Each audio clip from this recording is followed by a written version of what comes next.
我是皇家内定的太子妃，所有人都知道，我及笄那日皇家便会赐婚。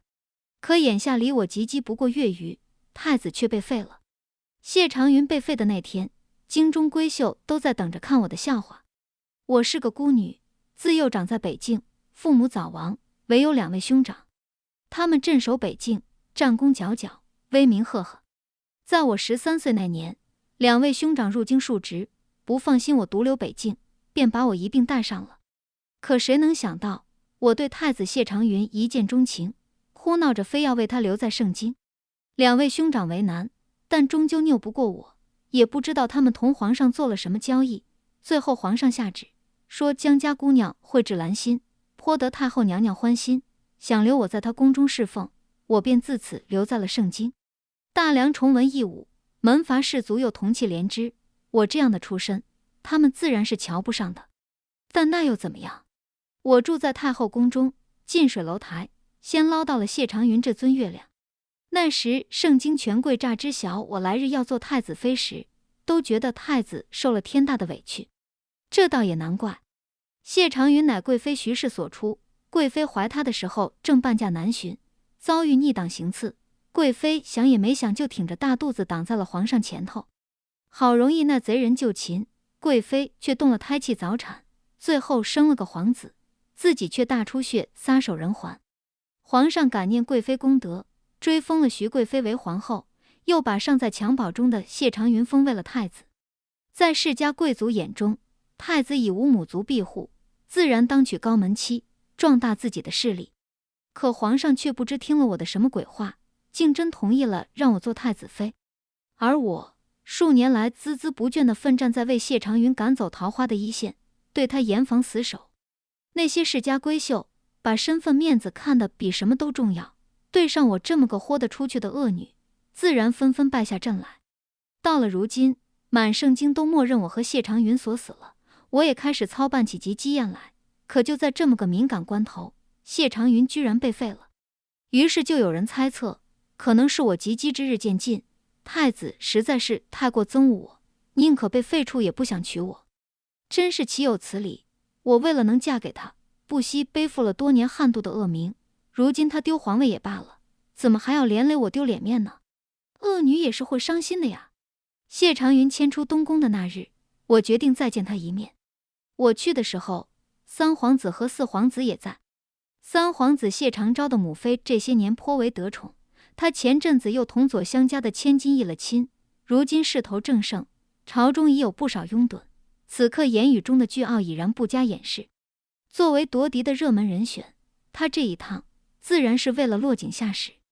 4皇子谢长耀与我年纪相当，他母妃位分低微，早前养在贤妃宫中，一开始也算得上母慈子孝，可自打贤妃诞下6殿下，贤妃便带他疏远了。因此谢长耀虽是皇子，可在宫中却人皆可欺，实在可怜。有一回，皇子们到太后宫中请安，我瞧谢长耀穿的单薄，便求太后赏了些布匹给他，又把我自己的炭火匀了些给他。因着这事，谢长耀同我关系还算不错。见我过来，3皇子嗤笑道：“二哥，你的太子妃来了。封地清苦，依我看不如带上家人一起吧。反正整个宫里谁不知道，她当时可是一门心思要嫁给你的。”我正思索着如何回怼，却听谢长云淡然道：“不必了，我已向父皇请旨收回封地，明日便启程去灵这寺清修。”听此回答，众人皆惊。二哥要出家，4皇子却是有些担忧地看了我一眼。我失落道：“你可是担心我执意追随于你，所以才宁可去灵这寺清修，也不愿再同我有什么纠葛？”我固执地看着谢长云，企图得到一个答案。可谢长云却回避着我的视线，默认了。早前的确是我要强嫁于你，我以为这么些年过去，你到底也会对我有几分真心。谢长云默了片刻才道：“阿瑶，我知成为太子妃是你多年心愿，如今期待落空，定然心有不甘。不过你同我并未正式赐婚，如今尚有退路。韶华易逝啊，江姑娘在二哥你身上蹉跎了这些年，如今也到了及笄的年岁，这般仓促，哪里还能找到合意的郎君？3皇子偏生要拱火。见我难堪，四皇子开口替我说话，大梁好男儿无数，凭着江家在北境的威名，江姑娘何愁婚嫁？谢长云继续道，四弟说的是，父皇重视江家，想来也会为你另择良配。有二殿下这句话，我挤出一丝微笑，臣女必如所愿。一出东宫，我就想开了。谢长云被废已成定局，我再去纠结与他的过往也没什么意义，不如赶紧再另寻一门亲事。以前只知道围着谢长云转，在这偌大的圣经孤立无援，从今往后，我要多为自己筹谋。集姬宴就是个很好的机会。其实若非谢长云出事，我集姬宴那日必是人头攒动，圣经瞩目，大家不看僧面看佛面，就算心底瞧不上我，面上也是要客客气气的。但眼下皇上对我的处置态度并不明朗，是以许多人还在观望，不敢再贸然同我来往。集姬宴是在江府办的，我常驻宫中，不怎么打理江府。就在我焦头烂额之际，四皇子遣了身边的常随来我府中打下手。如此时斗数日，便也像模像样许多。不过眼下如我所预料的一般，我的集姬宴门庭冷落，只有谢长耀一位宾客，但也不算太冷清，因为暗处藏着的各家探子却是准时报道，一个不差。而他们看到的，就是江家小姐站在门口翘首以盼，伸长脖子等宾客来，看着煞是可怜。他们或许正在心照不宣，江府果真是受了废太子一事的牵连，失势了。但我却还是面色如常，梳头夹击走完流程。我是什么人？从前追着谢长云了那么久，早就练得脸比城墙厚了，这点冷淡小意思。圣旨在礼成的那一刻准时到达，我带着不多的家丁跪坐于前厅受旨。抛开那些用于夸奖我的客套话，圣旨上说了一件事，封我为太子妃。冗长的圣旨念完，显然我家里的暗探们都傻了。我甚至听见了他们交头接耳，窃窃私语，什么太子不是被废了吗？也没听说陛下立新的太子啊。传旨太监自然也听到了，他笑吟吟地扫视了一圈树上、屋檐上，见其上葬人不少，一时也有些无言，但还是尽职尽责地解释道，陛下说了，无论来日太子是谁，太子妃都是江家姑娘。周遭立刻静了下来，想来是他们得赶紧回去把这消息禀报给各自家主。约一炷香后，江府门庭若市。现在的皇子中，也就大皇子和三皇子可以一争高下。本来三皇子因为母妃得宠和求娶了左相家的千金，几乎要被众人认定是皇上主意的储君人选了。可现下这道出乎了所有人意料的圣旨，让圣经这些人精都一时摸不准皇上到底是怎么想的了。可对于我而言，这道圣旨的意义就是帮我划定了夫婿人选，省了我挨个打听琢磨的功夫。眼下大家都围在我这，难得的再次关心起我要嫁给谁了。就在此时，太皇子府上来人了。今日江姑娘及笄，这是大皇子给您的贺礼。大皇子府上的管家我认得，从前我一门心思要嫁谢长云的时候，就属太皇子府的人最是阴阳怪气，这到我家里来送礼，却是头一回。不过赵管家这次像是有备而来，只见他一脸倨傲，从袖子里掏出一份礼单，然后一挥手，让下人抬了好几个大箱子进来，阵仗十足。随后他清了清嗓子，正要在众人试探性的眼神里读这份礼单。慢着，我猜到了大皇子的想法，赵管家弄错了吧？不过是个官家小姐的集笄宴，哪里需要送这许多东西？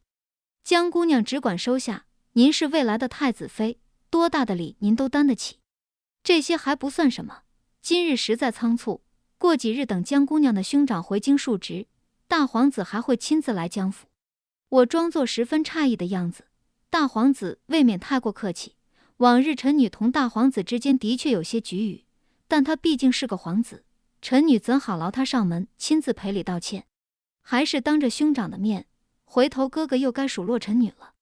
赵管家被我的话一堵，一头雾水。我不给他开口机会，继续说道：赵管家的来意，臣女明白了，既是赔礼，臣女也不好不收。东西就放在这吧，臣女和大皇子之间的龃龉便一笔勾销罢了。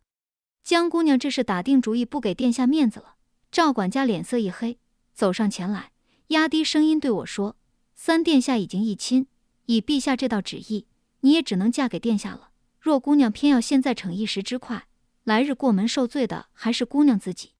谢长辉还真是聪慧过人，光凭这道圣旨，竟读出了陛下主意他为储君的意思。我倒要进宫问问，陛下是不是真这么想？你，赵管家恼羞成怒，口不择言道：莫非江姑娘偏要嫁到三皇子府中，与那左相家的千金做平妻不成？我看贵府是没搞清楚形势吧。我知道此时周围的人都在竖着耳朵听这里发生的事情，于是正色大声道：如今已成定局的，唯有我会做太子妃这件事。赵管家觉得我会容许自己嫁给讨厌的人吗？谢长辉他不是想夺嫡吗？我就是嫡，我就是嫡，是我能想到的最嚣张的话。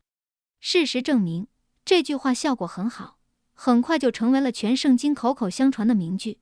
翰林院也将我这句话收录其中，成为研究名词活用的典型案例。御史台则是积极呈上了参我的折子，我因此一战成名。看到这些平时闲得抠脚的大臣因为我一句话纷纷投入工作，有了活干，我心中隐隐升起一丝骄傲，我真的很重要。当然，与我的大逆不道言论一同被参的，还有大皇子的拳野心。他在我这碰了钉子，已是丢脸，还闹得夺嫡之心人尽皆知，更是显得愚蠢了。是以，皇上还没发落，他便告病不朝。皇上显然也因此对他有了芥蒂，之后的秋寿都没有把他写进随行名单里，而我依然是皇上钦点随行的女眷。这一局当然是我赢了。秋显循例是去京郊的皇家猎苑，按照惯例，皇子们和年轻的世家公子将一同进入围场狩猎，猎到最多猎物的可以赢得彩头。今年的彩头是陛下的一个许诺，陛下的金口玉言，世人谁不想要呢？臣女斗胆请求陛下，让随行女眷也一同参与。在大家正蠢蠢欲动时，一个女子站起来进言道：我一眼瞧过去，原来是左相家的千金苏婉。怎么，左相的女儿还善骑射？苏婉含羞看了一眼三皇子，这才道：前些日子才出学1、2，今日来了猎场，一时寄养，让陛下见笑了。如此便去一试吧。江瑶，你一同前去。我直觉苏婉来者不善，可一时也看不出她要做什么，只冷声道：密林危险，苏大小姐可要当心。我长在北境，骑射自是必修课，可留在盛京的那一年，我二哥却特别叮嘱我，顽劣便罢，为君子6义，女子不可太过掐尖，免得树大招风，埋下祸根。我便一直谨记，有意藏拙。是以，当马匹被牵来时，我一眼看出那马有问题。一旁，苏婉正有些紧张地看着我，我心知他想算计我，索性将计就计上马，且看他要做什么。围场中飞禽走兽不少，我随意猎了些兔子，便只是策马闲逛。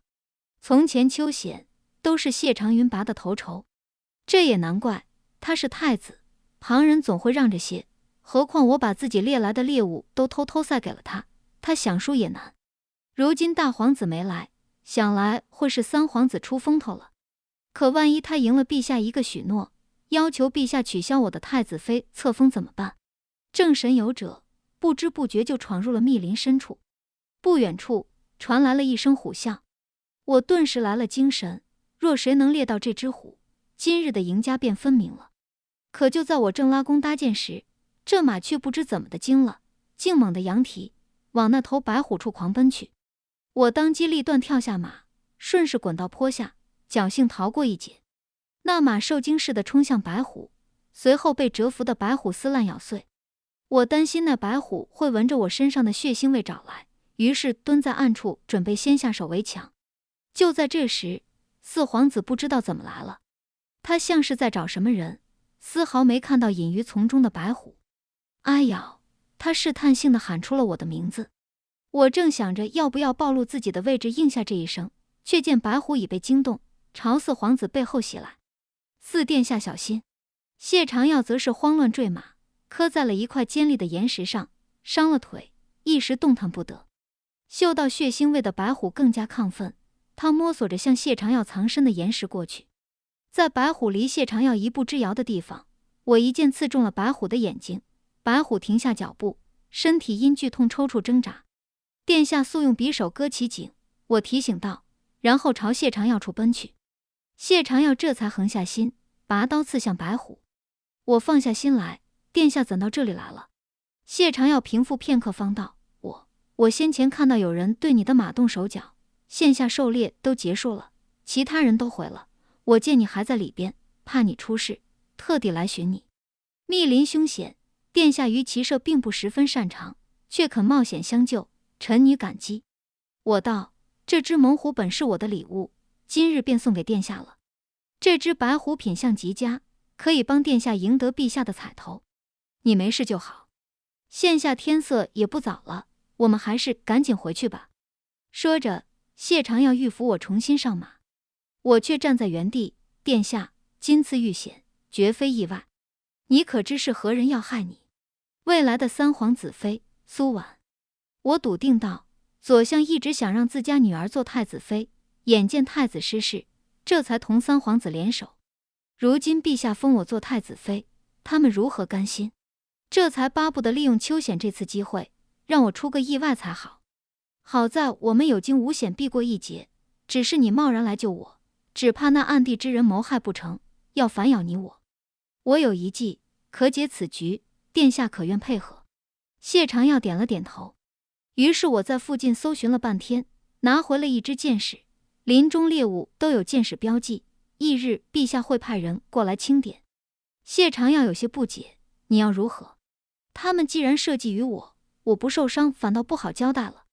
我解释道，可若这支箭矢刺中的是我，他们便无法再推脱成是意外。说着，我将箭矢双手奉上，请殿下以此箭矢刺向臣女。谢长耀吓了一跳，这如何使得？我再三坚持，可谢长耀还是迟迟不肯下手。殿下可是不忍，我无奈道，既如此，便把箭矢还给臣女，臣女自己来。只是如此多少会留下破绽。我还兀自说着，却见谢长耀举起箭矢，竟是刺向自己的胸膛。谢长耀，你做什么？谢长耀挤出一丝微笑，父皇最忌手足相残，若你受伤，他们还能狡辩一二，可若是皇子被刺伤，三哥便是百口莫辩了。见他胸前渗出嫣红的血，我一时震撼失语。阿瑶，劳你再救我一回，送我回去吧。我背着浑身是血的谢长耀回到营帐时，皇上正因我迟迟不归大发雷霆，遣人四处去寻我。可笑的是，谢长耀明明也没回去，但却无人在意他。这么想着，我陡生一阵悲凉。陛下，我这声痛呼成功吸引了所有人的注意。大家见我衣衫都破了，一身狼狈地背着一个浑身是血的人，都吓住了。三皇子见我回来，阴恻恻地开口，你去哪儿了？倒是让大家好找。我不理他，兀自在皇上营帐前跪下。四殿下于林中遇袭，此刻危在旦夕，请陛下严请太医速速医治。皇上面沉如水，怎么回事？臣女在林中狩猎，不知怎地马儿受了惊，竟是吸引了猛虎过来，幸好遇到了四殿下，四殿下为救臣女，冒险杀死了猛虎。我早在来时便想好了如何回答，可三殿下见四殿下能刺杀猛虎，心存忌惮，竟起了杀心，胡说八道。三皇子一听，惊得连声辩驳，一头老虎罢了，不过是输了彩头，何至于谋害亲弟？陛下明鉴，四殿下从前在宫里是什么处境，陛下也是知道的。三殿下如今何等风光，若非证据确凿，那箭矢上刻的正是三殿下专用的花纹，四殿下可是万万不敢相信，素来敬重的兄长，竟是这等心思歹毒之人。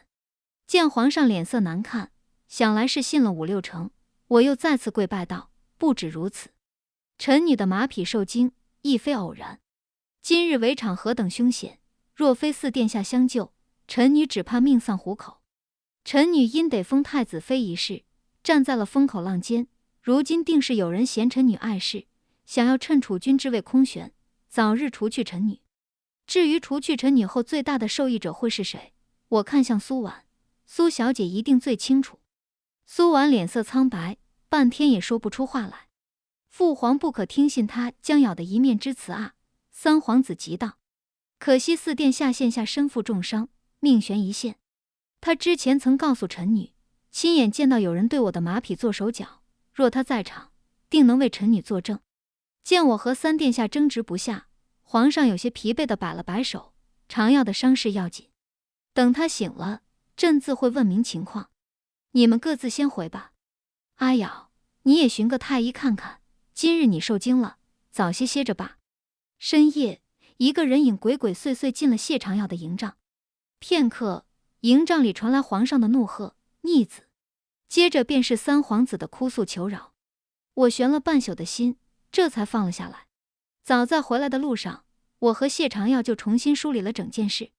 如果只有箭矢做证据，虽然能在陛下心中种下怀疑的种子，但到底不够直接。何况四皇子本就不受宠，若是没有足够确凿的证据，大家定是会更偏心谢长昭一些。因此，我们决定由我先指认三皇子，把事态搞严重，再故意夸大谢长耀的病情，诱导三皇子下手，再提前遣人去请陛下来看望四皇子，好抓谢长昭个正着。此时，谢长耀在徐徐行转，装作对一切都不知情，只认苏婉对我的马匹做手脚。皇上大怒，立刻派人将苏婉和三皇子关押起来，决定回京便亲自审问。翌日，谢长耀阴烈的白虎出尽风头。皇上似乎也终于注意到了这个一直被自己忽视的儿子，出于弥补，皇上当场赏赐了不少金银珠宝，又问谢长耀有何心愿，但谢长耀并未当场言明。回城的路上，谢长耀私下截住了我。四殿下身子大好了，我关切道：你既得了陛下一个允诺，为何不提追封你母妃之事？这样以后你在宫中处境也能好上许多。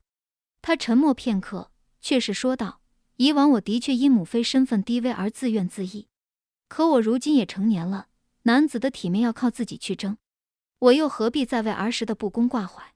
你能这般想，自然也很好。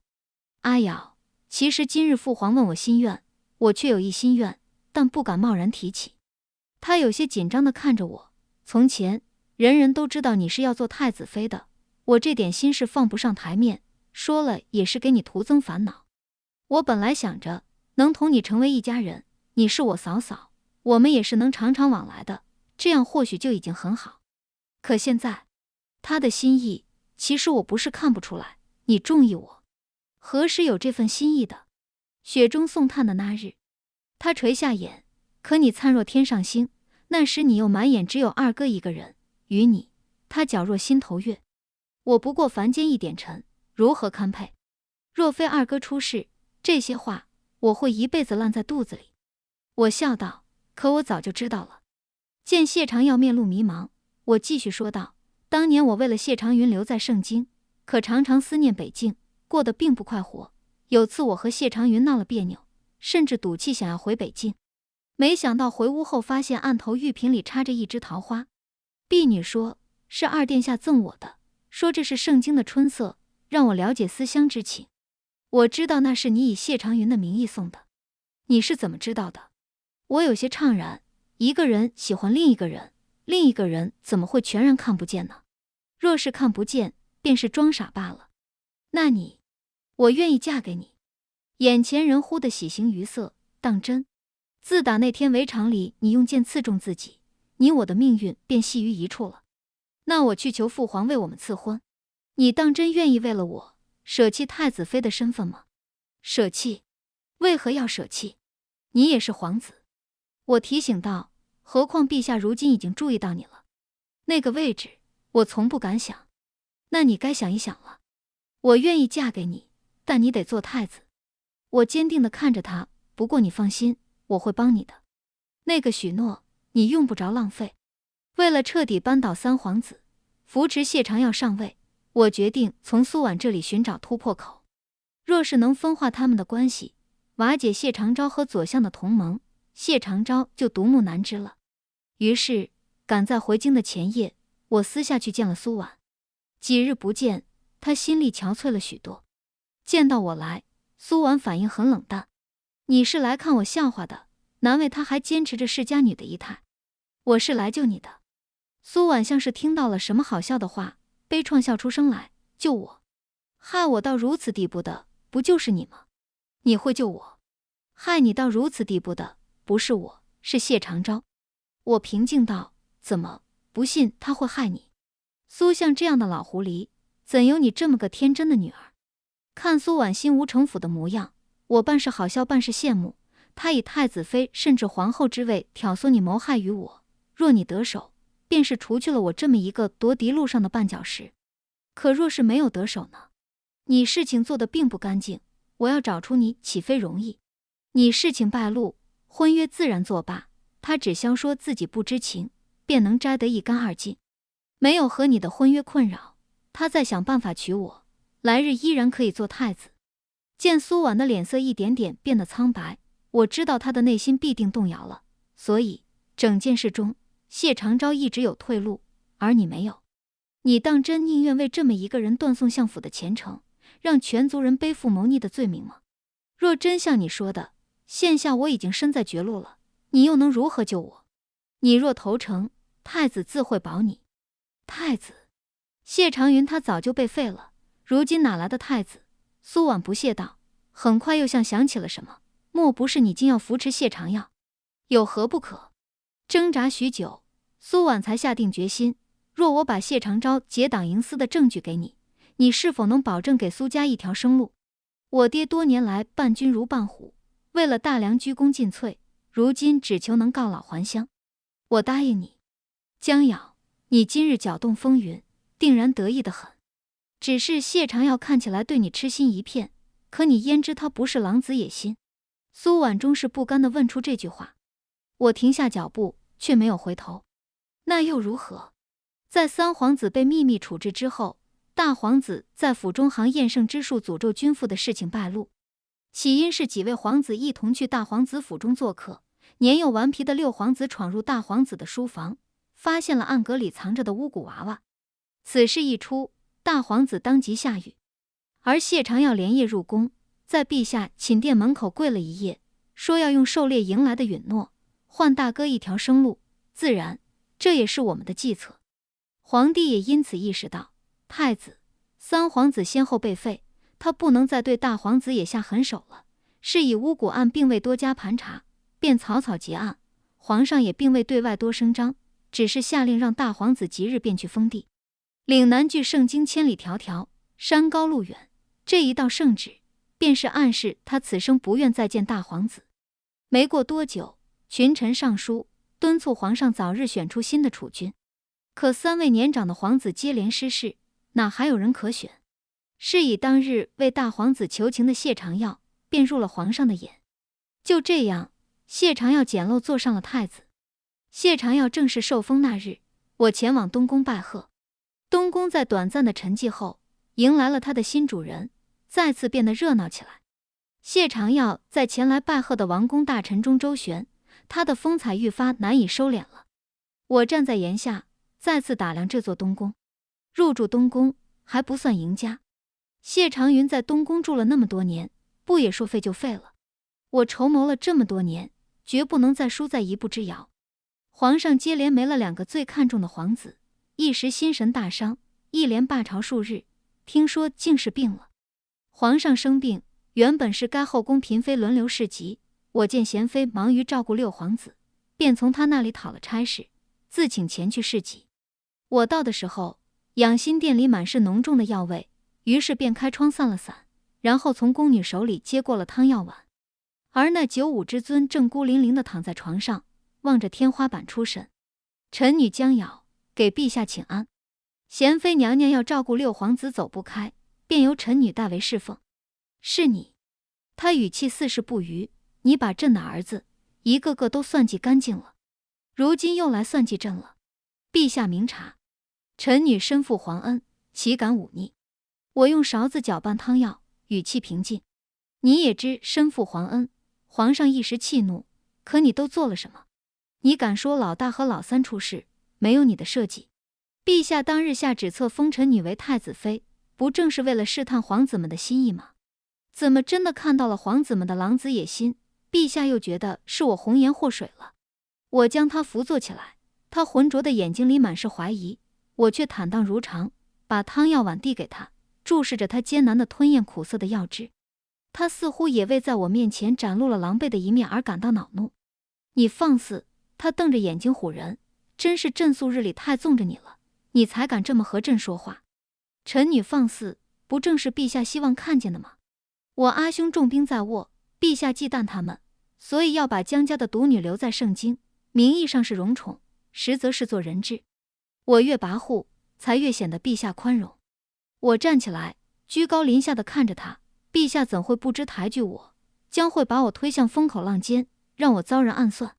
三皇子撺掇苏婉在我的马匹上做手脚，害我险些葬身虎口，陛下却睁一只眼闭一只眼。想来若我真的出事，陛下也是乐见其成的。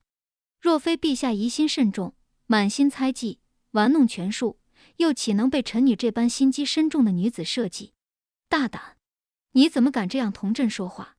臣女的大胆可不及陛下万一。我厉声道：雁门关一战，陛下为了打压凉州王，竟放任北境骚乱，害得10万将士命断雁门关，是我阿兄拼死才杀出一条血路，才保住了凉州。凉州儿女一片热血保家卫国，却被您当作玩弄权术的棋子，却还不得不感谢皇恩浩荡，真是可笑。纵然您抬举江家，江家也不会再对您交付真心了。说这话时，我一直盯着药碗，皇帝看向我的眼神果然沾了几分恐惧。我察觉到他的目光，故意笑得恶毒刻薄。陛下既然如此喜欢猜忌，不妨再猜猜，身子何时能好？太医院里如今都听命于谁？陛下龙体欠安，还需好好休养着。朝中事务繁多，不妨交给太子分担。臣女告退。从养心殿出来后，我远远看见谢长耀就撑着伞站在街前等我。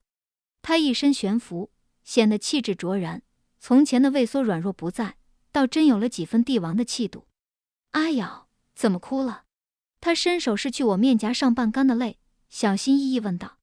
我深吸一口气，露出一个笑脸来。陛下怕是不大好了，或许宫中需要办些喜事来冲冲喜。谢长耀，把我们的婚期提前吧，我想早点嫁给你。谢长耀轻轻揽住因激动而颤抖的我。很多事情是时候做个了断了。世上男子都说，四殿下从一个默默无闻的皇子走到如今，靠的是俘获我的心。说这话时，他们装作不屑，心里却羡慕得要死。而女子们则津津乐道于谢长耀待我的一片深情。在天下人眼中，如今权力和真心都握在我手中，我是妥妥的人生赢家。可皇城之中哪有痴情人？我之前也说过，宫中人人都有2副面孔。对谢长耀而言，装作对我一片痴心才是最安全的。他中意我，有他的图谋，我嫁给他亦有我的图谋。何况他同我本就是一样的人，一样的不择手段。他早不是只想被君父多看一眼的可怜儿子，也不是任人欺凌的软弱皇子了。他的野心被我激发了出来，正在急速膨胀，飞快生长。我冷眼看着谢长耀一步步深陷权力的漩涡，用小意温柔迷惑他，使他相信前路坦途，江山在握，美人在侧。他想要成为新君，坐拥权倾天下的快感，为此不得不清扫障碍，让昏聩无能的君父为自己腾出位置来。在我的要求下，谢长耀亲自去礼部择了一个最近的吉日。他本来是想让我挑日子的，可看在如今我们是盟友的份上，我想让他亲手选出自己的死期。太子大婚，隆重非常。他用10里红妆为我铺就了一条至尊之路，想要引我和他一同站在顶峰。我坐在马车里，视线被红盖头所遮掩，触目所及唯有一片红。在皇家，红是身份的象征，唯有正妻能用正红。可对我而言，这红盖头和10里红妆，只能我想起满地嫣红的雁门关和白骨累累的凉州城。恍惚间，外头的炮竹炸响，人群中传来笑闹与尖叫。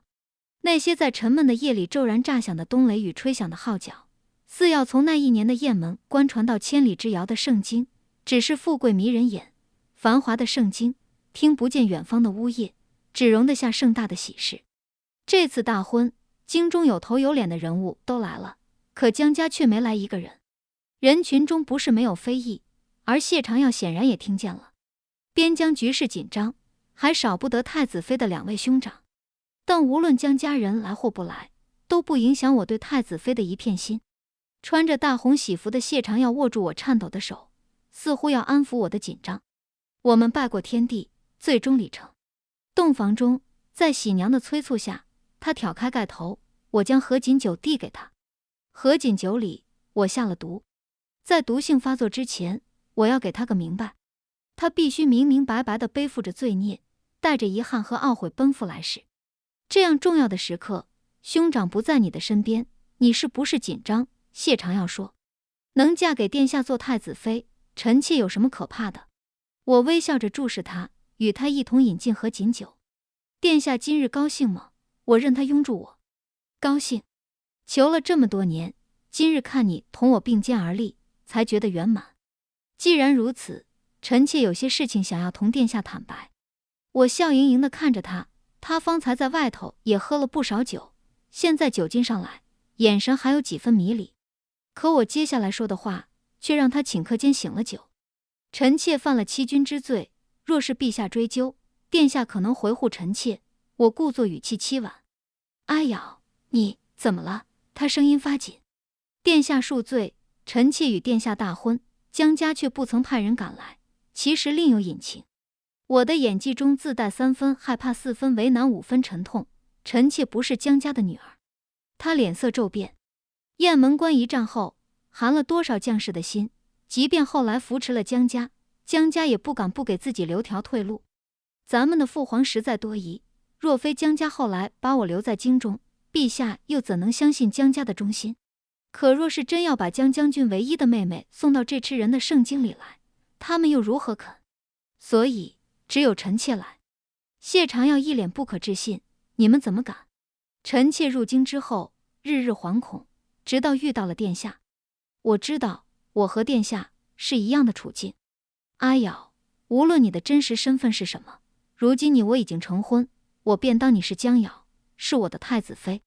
就在我差点信了他真的坠入爱河深陷其中时，他话锋一转，开始试探我。江家派一个不相干的人到了圣经，甚至能容许你坐上太子妃的位置，也算是有胸襟了。可要是你有了权势，不听他们掌控怎么办？我哪里不知道他在想什么？他无非是想知道我和江家的关系，以及我还有没有其他利用价值。可他好像没搞清状况，今日是我的主场，他的生死我说了算。殿下多虑了，江家从一开始就没想要掌控我，他们不愿让江小姐入宫涉险，是我主动要求代为入京的。我收敛起所有的情绪，冷静道：我和江家都知道，此番入京并非为了大好前程，而是为了雁门关的10万忠魂。他们也相信我一定会复仇，因为我不是江家女儿的婢女，我是从战场上的死人堆里爬出来的女修罗。我很小的时候便没了父母，边疆又常年战乱，一个孤女想要活下来，就要对自己够狠。我13岁时扮作男子投靠了镇北军，其后一直都在沙场上摸爬滚打，终于在16岁时，我被江家主帅赏识，提拔成了副将。雁门关是我升为副将的第一站，而那一夜，只把我一个人孤零零地留了下来。我趴在尸骨堆里，旷野的风声呼啸而过。黎明时分，援军的车驾才姗姗来迟。雁门关的血债，我终究是要讨回来的。你是从什么时候开始怀疑我的？那日在东宫，谢长昭和你都不是真心要为他践行。我缓缓道：我之前同你说，一个人喜欢另一个人是藏不住的，因为爱会写在眼睛里。野心也是。此前你故意引谢长云去徐贵妃生前的寝宫，让他撞见了父皇和贵妃远方表亲的丑事，二人在徐贵妃的牌位前苟且不说，还对徐贵妃出言不逊，这才招致谢长云和陛下失和。我将他的算计一一说破，徐家那位贪婪成性，一心只想攀龙附凤的表亲，是你送进宫做婢女的吧？他们本就对彼此心存芥蒂了，我不过是添了把火，找了个契机捅破了这层窗户纸罢了。谢长耀也不否认，殿下对这后宅阴私手段真是耳熟能详。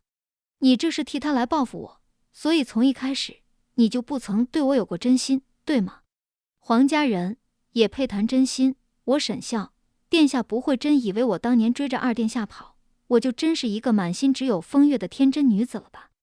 这座皇城配不上谁的真心。可你不是没有心的，你只是把仅有的真心全都给了他。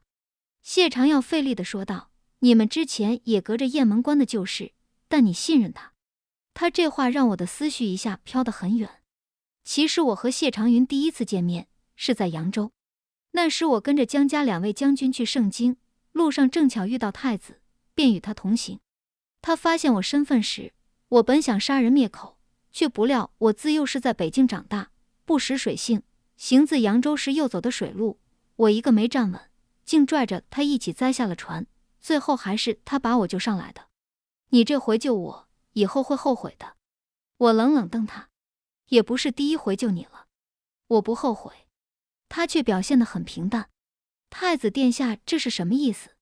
上次见你，你就是个瘦瘦巴巴的小丫头，现在还是一样，不过身手倒是好了许多。他这一说，我才想起来，幼年时流落街头，的确有个身着素衣的少年曾给了我一碗粥，那碗粥让我活了下去，给了我走到征兵处的力气。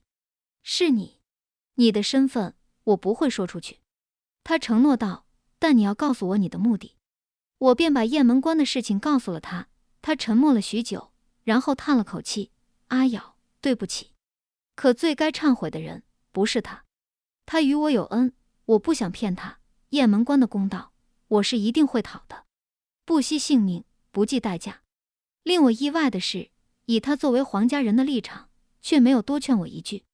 他说要想为那10万忠魂讨个公道，得先在波诡云谲的圣经活下来，要智取。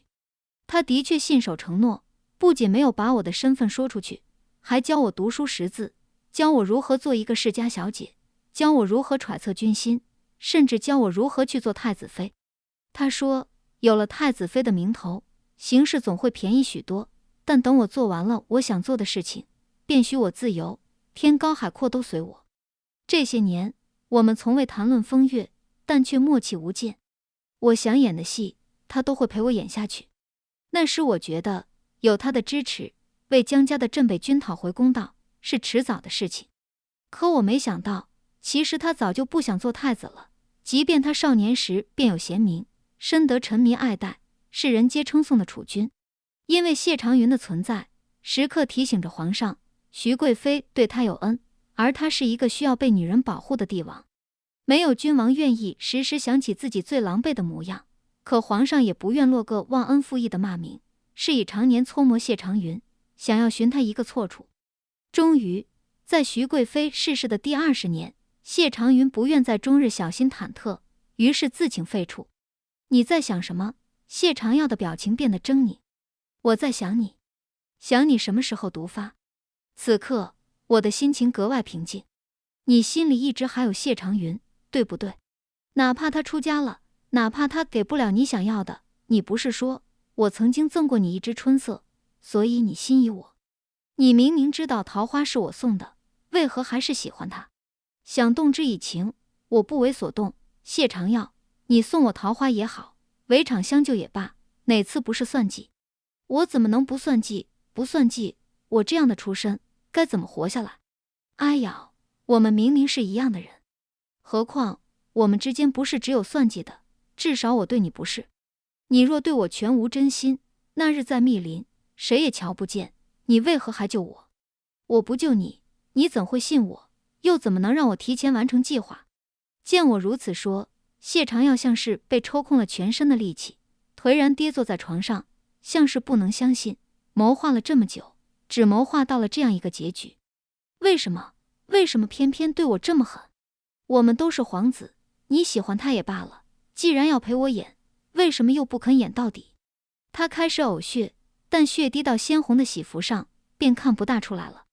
谢长耀，你还记得我们初见是什么时候吗？他不会想到，我第一次遇见他，不是他印象里在御花园被人欺凌，躲在墙角下时，我替他训斥了那些拜高踩低的工人，也不是我曾在太后宫中见他衣衫单薄雪中送他，而是更早一点，在黄沙漫天的雁门关。